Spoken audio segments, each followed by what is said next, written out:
Summer League Basketball Media Day rolling on here from downtown Sioux Falls.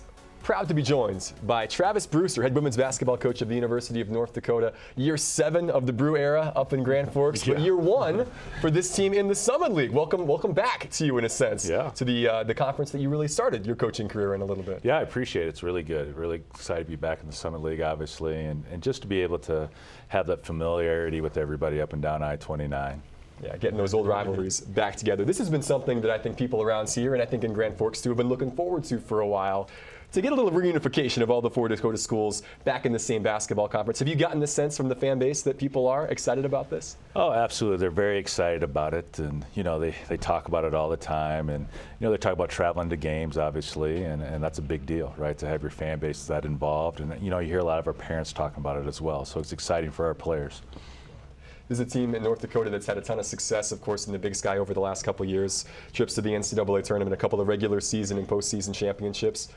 But now it's kind of a sort of a new journey for your kids. But at the same time, they've been playing a lot of these schools in the non-conference over the last couple of seasons. So not a huge adjustment, really, to go from one to the other. Well, I mean, in some sense. In some sense. I mean, we're excited because you know what, we're going to be playing the same time zone, so that's going to be kind of helps, right? Yeah. So, again, we have played some of these obviously schools in non-conference, but again, when it's conference, there's a different weight into it, and there's just another level of excitement because of that. And there's a little bit of buzz in practice. I can say that honestly, yeah. So it's good.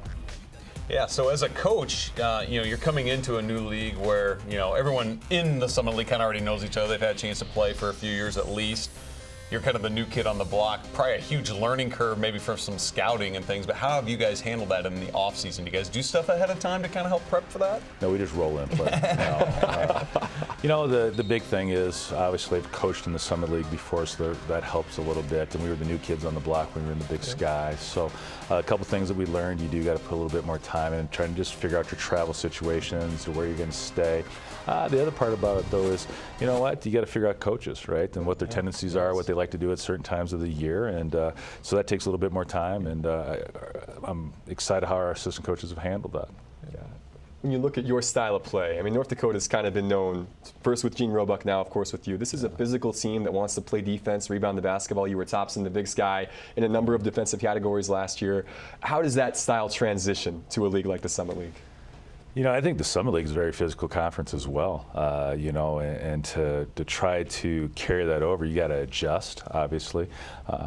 But, that's our style of play, and we've been fortunate to do that. It fits what our players do, and we're going to continue to try to do that. Obviously, I think there's some other teams in the conference that are very physical as well. We've got the personnel, certainly, to continue that with a returning first-team all-conference player like Lexie Clay on the front line.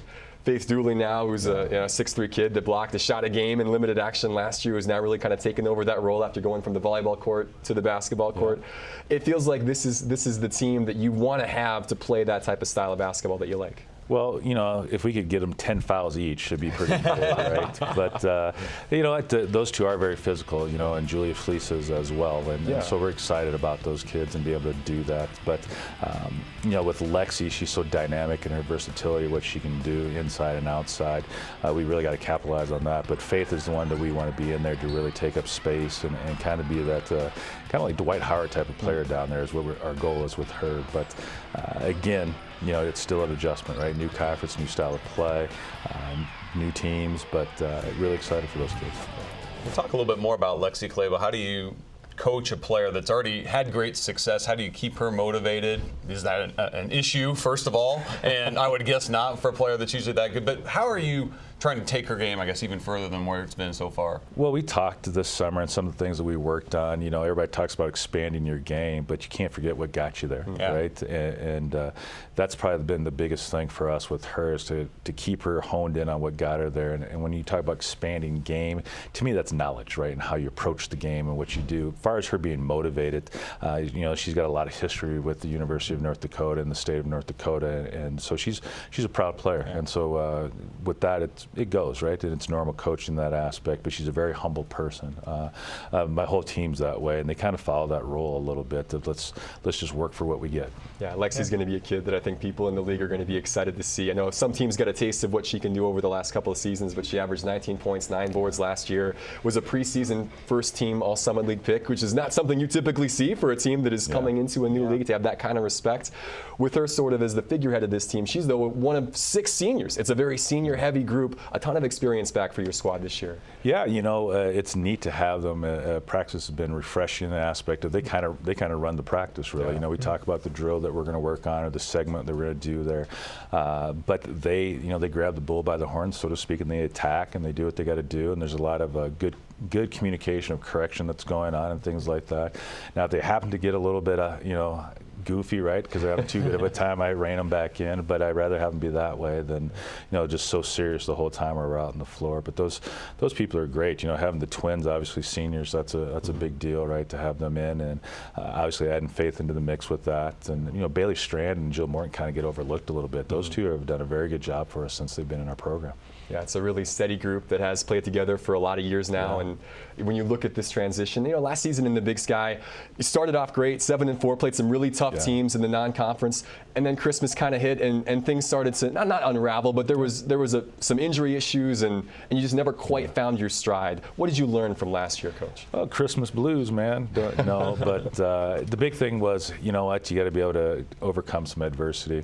I think we had to address some things in the off season that need to be addressed at that time of the year, and that we waited a little too long on that. And some of that's an internal thing with players, and some of that's through me. And I feel that we've really addressed that situation very well right now. Yeah. Looking ahead to this year, we talked about, again, last year's non-conference schedule. You're playing Baylor, you're playing Oregon State. This year, there are some big names on that non-conference. Maybe not quite like that type of top 5 programs, but still a lot of Power 5 that you're going to have to make your way through in a month of November, especially where you're not going to have a single home game. Yeah, we're going to be on the road like Willie Nelson, That's, but that's part of it, attribute being able to come into this league, right? We were playing a lot of those teams non-conference, and now that's going to be exciting. But to be able to play Penn State, Iowa State, obviously, then Syracuse to start out with, right? It's going to be a formidable test for us. What do you want your team to learn over the course of that stretch when you are kind of hopping around from the East Coast to the Midwest to all these different venues away from Grand Forks? Well, it's still about the process, right, to be able to get the result. If you can stay ingrained in that process, it'll be kind of exciting. And it's tough to do when you're on the road because there's so many distractions, right, from just the flights, the buses to hotels. There's a lot of things to see, but I also want them to gain an experience while we're out there, too, to be able to see those things. Just simply because they might not ever do that on their own. Well, you alluded to, one of the nice advantages for being in the Summit League, maybe a few more bus trips now, right? And at least in Summit League play. How have you had to maybe coach your team or be careful with how you've practiced with your team with your past travel schedule? Any changes that may be able to bring in going forward? Well, I think the big thing is obviously the flights, they're cut down a little bit, but being able to be on the bus, there's still a different dynamic again. So, we try to have a lot of communication about how they feel, what they're doing.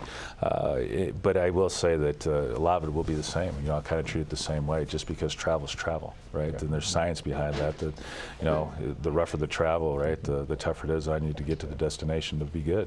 Yeah, there you go. It's all about the journey, right? Wait, time to check things in with Elena Lance. So we've been asking coaches from social media perspectives. People all across the country have been asking you questions. Let's send it to Elena for our Ask the Coach segment. Hey, Coach, who can we expect to provide that secondary scoring behind Lexie on the field? The big one will be Jill Morton, I believe. I think Jill is a very dynamic player, very quick. Then you look at Bailey Strand, who's a marked shooter out there on the floor, so she'll be able to provide a punch as well. All right, the biggest difference between the two leagues, and what are you doing to adjust and make those different changes to play in this new league? The big thing for us is just trying to learn our opponents better, right? Not preparing for them twice instead of one time.